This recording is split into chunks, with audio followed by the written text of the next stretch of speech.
সূর্যাস্তের পর ভুলেও এই কাজগুলি করবেন না, জীবনে নেমে আসবে আর্থিক সংকট।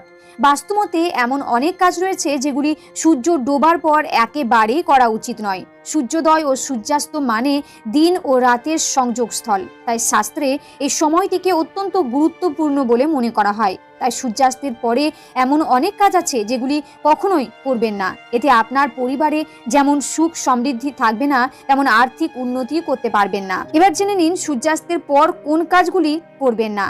সন্ধেবেলা ঘুমাবেন না। অনেকে সন্ধেবেলায়ও ঘুমিয়ে থাকেন। শাস্ত্রমতে সন্ধেবেলা ঘুমাতে নেই, কারণ এর ফলে তাদের বয়স কমে। পাশাপাশি বাড়িতে নেতিবাচক শক্তির প্রসার ঘটে। আবার ধর্মীয় দৃষ্টিতে মনে করা হয় সন্ধেবেলা লক্ষ্মীর আগমন ঘটে। এ সময় পরিবারের সদস্যদের ঘুমাতে দেখলে দেবী রুষ্ট হয়ে চলে যান।